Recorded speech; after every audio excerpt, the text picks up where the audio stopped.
दोस्तों कहते हैं कि जोड़ी ऊपर वाला बनाता है।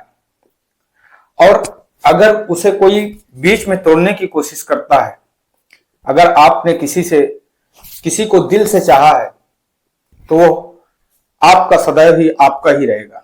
दिल से अगर उससे आपने प्यार किया है तो आपके उस प्यार को कोई भी तोड़ नहीं सकता, आपको उससे कोई जुदा नहीं कर सकता।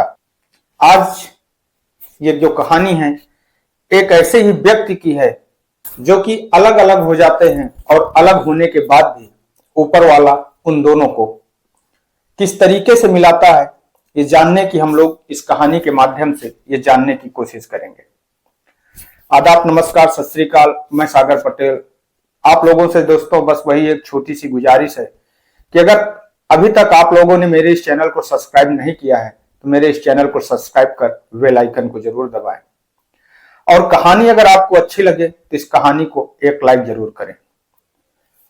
दोस्तों आज की ये जो कहानी है, इस कहानी की शुरुआत होती है उत्तर प्रदेश का एक जिला पड़ता है कानपुर, और कानपुर के ही पड़ोस का एक जिला पड़ता है कन्नौज। और कन्नौज के रहने वाले राघवेंद्र प्रताप सिंह एक दिन किसी काम से अपनी फॉर्च्यूनर गाड़ी से दिल्ली जा रहे होते हैं। और जिस समय वो कानपुर के चौराहे पर पहुंचते हैं, और चौराहे पर उस समय क्योंकि सिग्नल नहीं होता, सिग्नल लाल था, इसलिए सारी गाड़ियां जब सिग्नल का इंतजार कर रही होती हैं, उन्हीं गाड़ियों के बीच में राघवेंद्र प्रताप सिंह की भी गाड़ी आकर के खड़ी हो जाती है। उनका जो ड्राइवर होता है वो गाड़ी चला रहा होता है, राघवेंद्र प्रताप सिंह पीछे वाली सीट पर आराम से बैठे बैठे अपना मोबाइल चला रहे होते हैं। गाड़ी के चारों तरफ के शीशे बंद होते हैं। उसी समय कुछ 4-5 औरतें आती हैं, राघवेंद्र प्रताप सिंह की गाड़ी के शीशे पर आवाज देने लगती हैं कि साहब हमें कुछ दे दीजिए, हमारा पेट भरने के लिए हमें कुछ दे दीजिए। राघवेंद्र प्रताप सिंह जैसे ही नजर ऊपर उठा करके देखते हैं तो उनकी नजर एक औरत पर पड़ती है जो देखने में काफी सुंदर होती है, जवान होती है, पर वो चेहरे से अपने सर को ढके होती है, पर वो रुपट्टे से अपने चेहरे को ढके होती है, बांधे होती है। उसी समय जो चौराहे का सिग्नल होता है वो हरा हो जाता है, और जैसे ही सिग्नल हरा होता है राघवेंद्र प्रताप सिंह की गाड़ी चल देती है और वो दिल्ली के लिए रवाना हो जाते हैं। राघवेंद्र प्रताप सिंह उस जगह से, उस चौराहे से चले तो जाते हैं, पर जो वो चेहरा होता है, जो उस औरत का चेहरा होता है, वो राघवेंद्र प्रताप सिंह की नजरों से उतरता नहीं है। वो उसे बार बार याद करने की कोशिश करते हैं, बार बार वो चेहरा उनके सामने, उनकी नजरों के सामने घूमता रहता है। राघवेंद्र प्रताप सिंह दिल्ली पहुंचते हैं, दिल्ली में अपना काम करते हैं। काम करने के बाद में वो रात में एक होटल में रुकते हैं, और जिस समय वो होटल में लेटे होते हैं उनकी आंखों के सामने बस उसी औरत का चेहरा घूम रहा होता है। और उसके बाद में वो जब दिल्ली से वापस आते हैं, वापस आने के बाद में वो उस औरत की याद में, उस औरत को देखने के लिए, उस औरत को पाने के लिए फिर से वो दोबारा कानपुर जाते हैं। पर दूसरे दिन वो औरत, बाकी सारी औरतें तो वहां पर आई होती हैं, बाकी सारी औरतों को वो पैसे भी देते हैं, पर और पूछते हैं कि जो आपकी वो साथी थी, आपकी जो सहेली थी, वो आज दिखाई नहीं दे रही। तो जो औरतें होती हैं वो कहती हैं कि साहब आज वो नहीं आई, आखिरकार क्या बात है, क्या हुआ है? तो कहते हैं कि ऐसी कोई बात नहीं है, बस हम उनसे मिलना चाहते थे, उनको देखना चाहते थे। वो औरत तो नहीं मिलती। राघवेंद्र प्रताप सिंह फिर अपने घर वापस चले जाते हैं। फिर एक दिन वो उसी चौराहे पर आते हैं, और बार बार उस चौराहे पर आते हैं यह सोच करके कि शायद आज उस औरत से मुलाकात हो जाए। एक दिन फिर वो उसी चौराहे पर आते हैं और उसी चौराहे पर खड़े होते हैं। खड़े होकर के उन लोगों का इंतजार कर रहे होते हैं। उसी समय जो वो औरत होती है जिसका नाम की मानसी होता है, मानसी उस चौराहे पर आती है और लोगों से देखते हैं कि पैसे मांग रही होती है। उसे देख करके वो मानसी को उसके पास में जाते हैं और पास में जा करके कहते हैं कि आपकी यह हालत कैसे हो गई।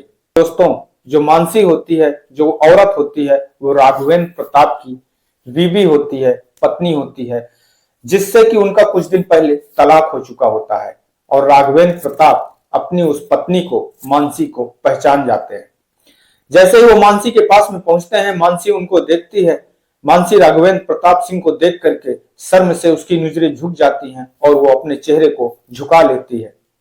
और झुका करके वहां से जाने की कोशिश करती है। उसी समय जो राघवेंद्र प्रताप सिंह होते हैं मानसी के हाथ को पकड़ लेते हैं और पकड़ करके उससे कहते हैं कि चलिए मेरे साथ गाड़ी में बैठिए और आखिरकार आप बताइए कि आपकी हालत कैसे, इस तरीके कैसे हो गई, आपकी हालत कैसे, किसने ऐसी कर दी। जिस समय राघवेंद्र प्रताप सिंह मानसी का हाथ पकड़ लेते हैं उस समय जो उनके साथ की कुछ औरतें होती हैं, मानसी के साथ की जो औरतें होती हैं जो भीख मांग रही होती हैं, और वो जब देखती हैं कि यह आदमी मानसी का हाथ पकड़ करके उसे अपनी गाड़ी की तरफ ले जा रहा है तो वो जोर जोर से चिल्लाने लगती हैं, आवाज करने लगती हैं। बचाओ बचाओ की आवाज सुन करके जो आसपास के जो दुकानदार लोग होते हैं वो दुकानदार लोग तुरंत भाग करके आते हैं और उन्हें ऐसा लगता है कि शायद ये कोई बड़ा आदमी जो इस खूबसूरत औरत को अपने साथ में ले जाना चाहता है, कहीं इसके साथ कुछ गलत करना चाहता है। इसलिए सारे लोग राघवेंद्र प्रताप सिंह की गाड़ी को आकर के घेर लेते हैं। पर राघवेंद्र प्रताप सिंह उन लोगों से कहते हैं कि आप लोग परेशान न हो, ये मेरी पत्नी है। ये सुन करके सारे लोग चौंक जाते हैं और फिर जो मानसी होती है उससे इस बात के पूछते हैं सारे लोग कि क्या जो ये कह रहे हैं ये सत्य है। तो मानसी भी उन सारे लोगों से बताती है कि हाँ यही सही है, यही सत्य है। राघवेंद्र प्रताप सिंह उसको अपने साथ में एक होटल में ले जाते हैं। होटल में ले जाने के बाद में सबसे पहले मानसी को खाना खिलाते हैं। मानसी को खाना खिलाने के बाद में वो उसको मार्केट ले जाते हैं। मार्केट से उसे अच्छे कपड़े दिलवाते हैं। अच्छे कपड़े दिलवाने के बाद में होटल में मानसी को नहाने के लिए बोलते हैं। मानसी होटल में नहाती है, नहा करके तैयार होती है, सजती है, संवरती है। और जैसे ही मानसी नए कपड़ों को पहनकर सज संवर कर तैयार होती है तो राघवेंद्र प्रताप सिंह को अपने वो दिन याद आ जाते हैं। उनकी जो पत्नी मानसी होती है वो देखने में इतनी सुंदर होती है कि राघवेंद्र प्रताप सिंह फिर से उन्हीं पुरानी यादों में खो जाते हैं। पर दोस्तों राघवेंद्र प्रताप सिंह मानसी से पूछते हैं कि आखिरकार आपकी हालत ऐसी कैसे हो गई, आपकी हालत किसने ऐसी कर दी। आपने तो जब मुझसे तलाक लिया था तो तलाक में आपने मेरे ऊपर 40 लाख का जुर्माना लगाया था और मैंने वो जुर्माना भरा भी। वो 40 लाख रुपए आखिर क्या हुए जो आप आज दर दर की भीख मांग रही हो, पेट के लिए परेशान। मानसी जो बात राघवेंद्र प्रताप सिंह को बताती है यह सुन करके राघवेंद्र प्रताप सिंह भी चौंक जाते हैं, परेशान हो जाते हैं। दरअसल दोस्तों मानसी जो होती है राघवेंद्र प्रताप सिंह को बताती है कि मैं आपसे बहुत प्यार करती थी, मैं आपसे कभी भी तलाक लेने का सोच भी नहीं सकती थी, पर मेरे परिवार में मेरे माँ बाप, मेरा भाई और मेरे जो जीजा है उन लोगों ने ही मेरी जिंदगी को बर्बाद कर दिया। तब वो कहते हैं कि ये कैसे। तब वो कहती है कि जो बात मुझे पहले नहीं पता थी आज वो बात मेरी समझ में आई है और मैं आपको बता रही हूँ। मेरे पिताजी जब आपके घर में, मेरे पिताजी, मेरे भाई जी और मेरे बहनोई आपके घर जब मेरे लिए रिश्ता लेकर के गए थे तो उन्होंने जब आपका कारोबार देखा, आपका पैसा देखा तो वो लोग ये सोच लिए थे कि हम शादी करेंगे तो इन्हीं के घर में करेंगे क्योंकि पैसे की कोई कमी नहीं है। क्योंकि उनके मन में खोट था, उनके मन में लालच थी। ये बात हमें तब नहीं पता थी। हमारी आपसे शादी हुई, शादी से के 1 से 1.5 साल बीते। उसके बाद में मेरे जो पिताजी हैं, मेरे जो बहनोई हैं, मेरे जो भाई हैं, उन लोगों ने मुझसे आपके विषय में बहुत सी सारी बातें बताई, आपके विषय में हमें बहुत तरह से भड़काया और हम उस समय शायद इन बातों को नहीं समझ पाए और उनके बहकावे में आकर के हमने आपसे तलाक की अर्जी डाल दी। तलाक की अर्जी डालने के बाद में उन्होंने ही हमसे ये कहा कि आपको गुजारे के नाम पर इतना पैसा मिल सकता है, एक मोटी रकम मिल सकती है और उस मोटी रकम को हमने आपके ऊपर जुर्माना लगाया। और जैसे ही जुर्माना लगाया वो पैसा तो मिला, पैसा मिलने के कुछ ही दिन बाद जो मेरा बहनोई होते हैं वो मुझसे ये बोलते हैं कि अगर आपको एक अच्छी शादी करना है तो इसके लिए आपको कुछ प्रॉपर्टी बनानी पड़ेगी, आपका घर बनाना पड़ेगा, क्योंकि आप जो हैं एक तलाकशुदा औरत है, इसलिए कोई इंसान आपके साथ में ऐसे शादी करने के लिए तैयार नहीं होगा।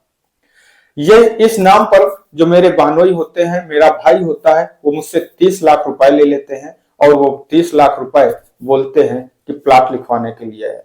वो एक प्लाट लेते हैं, 10 लाख रुपए उसको बनाने में लगा देते हैं और उसमें हम सारे लोग अपने भाई के साथ में, अपने माँ बाप के साथ में हम लोग रह रहे होते हैं। तभी एक दिन मेरा जो भाई होता है उसकी शादी हो जाती है और जैसे ही उसकी शादी होती है उसकी जो पत्नी आती है, जो मेरी भाभी आती है, वो मुझे हर बात पर ताने मारती है और उन तानों से परेशान होकर के मुझे वो घर छोड़ना पड़ता है और दर दर की ठोकरें खानी पड़ती है। मैं उस घर को छोड़ करके अब रोड पर आ जाती हूँ। मेरा कोई ठिकाना नहीं होता है, मुझे रहने के लिए कोई जगह नहीं होती है। फिर जो चौराहे पर कुछ औरतें भीख मांग रही होती हैं, मैं उन औरतों के पास में जाती हूँ और जैसे ही उन औरतों से मेरी मुलाकात होती है, मैं उनसे अपनी सारी बात बताती हूँ तो वो भी सब लाचार होती हैं, बेबस होती हैं। उनके पास में कुछ नहीं होता है, वो मुझे अपने साथ अपने झोपड़ी पर ले जाती हैं और मैं उनके साथ उनकी झोपड़ी पर रहने लगती हूँ और अगले दिन से मैं भी उन्हीं के साथ में ये भीख मांगने का काम करने लगती हूँ, जिससे कि मेरा पेट भरता है। यह सुनकर के राघवेंद्र प्रताप सिंह की आंखों में आंसू आ जाते हैं। वो कहती है कि चलिए ठीक है, छोड़िए, मेरे साथ तो जो हुआ शायद मेरे नसीब में यही बता था। आप आखिरकार माँ के हाल बताइए, माँ तो बहुत अच्छी थी, माँ के क्या हाल है। तब राघवेंद्र प्रताप सिंह कहते हैं कि माँ जैसे पहले थी वैसे आज भी है, बस इतना है कि पहले वो थोड़ा सा जवान थी, आज थोड़ा सा बुढ़ी हो चुकी है। हर दिन आज भी हमसे वो यही पूछती है कि क्या मुझे कभी दोबारा मेरी बहू नहीं मिलेगी, क्या मैं कभी जीते जी अपनी बहू को नहीं देख पाऊंगी। पर मैं उसको क्या जवाब दूं, उससे क्या बताऊं। मैं इस हालात में भी नहीं हूं, उसकी इस वृद्ध अवस्था में मैं उसको ये भी नहीं बता सकता हूं कि मेरा कोर्ट में तलाक हो चुका है और अब हम दोनों शायद कभी नहीं मिल सकेंगे। मानसी यह बात सुन करके रोने लगती है और रोने लगती है और वो राघवेंद्र प्रताप सिंह के पैरों को पकड़ लेती है और उनसे माफी मांगने लगती है। राघवेंद्र प्रताप सिंह कहते हैं कि देखो, हमें आपसे कोई शिकवा नहीं है, हमें आपसे कोई गिला नहीं है, पर हम आपको अब अपने साथ में नहीं ले जा सकते। आपको हम एक किराए का कमरा दिलवा देते हैं, आप उस किराए के कमरे पर रहिए, आपकी जितनी भी जरूरतें होंगी, आपके जितने भी खर्च होंगे वो सारे हम पूरे करेंगे। वो हर महीने आपको पैसा मिल जाया करेगा, पर मैं आपको अपने साथ नहीं ले जा सकता। तब मानसी राघवेंद्र प्रताप सिंह के हाथ जोड़ करके कहती है कि अच्छा, आप हमें ले चलना या ना ले चलना, हम इसके लिए आपसे कोई जबरदस्ती नहीं करेंगे, बस आपसे एक विनम्र निवेदन करते हैं, आपसे हाथ जोड़कर ये विनती करते हैं कि एक बार माँ जी से मेरी बात करवा दीजिए। राघवेंद्र प्रताप सिंह तुरंत अपनी माँ के पास में फोन लगाते हैं और फोन लगाने के बाद में वो अपनी माँ से बात करवाते हैं। और जैसे ही मानसी अपनी सासू माँ से बात करती है, बात करने के बाद में अपनी कहानी बताती है, यह सुन करके उसकी जो सासू माँ होती हैं वो भी परेशान हो जाती हैं और वो तुरंत राघवेंद्र प्रताप सिंह से कहती हैं कि मेरी जो बहू है वो आज ही मेरे घर आना चाहिए। राघवेंद्र प्रताप सिंह अपनी माँ की बात को काट नहीं सकते थे, इसलिए वो तुरंत मानसी को अपने साथ गाड़ी में बैठाते हैं और गाड़ी में बैठाने के बाद में अपने साथ अपने घर लेकर के चले जाते हैं और अब दोनों वो खुशी खुशी अपनी जिंदगी काट रहे हैं। दोस्तों, इस कहानी को सुनाने का उद्देश्य किसी को ठेस पहुंचाना नहीं है, किसी को दुख पहुंचाना नहीं है, बल्कि इस कहानी से हम लोगों को एक सबक लेना है। किसी के बहकावे में आकर के बिना सोचे समझे ऐसे कदम न उठाएं जिससे कि अपनी जिंदगी ही बर्बाद कर लें। इन्हीं शब्दों के साथ में हम आपसे विदा लेते हैं। कल फिर मिलेंगे किसी एक नई कहानी में, किसी एक नई सच्ची घटना के साथ में। तब तक के लिए नमस्कार, जय हिंद, जय भारत।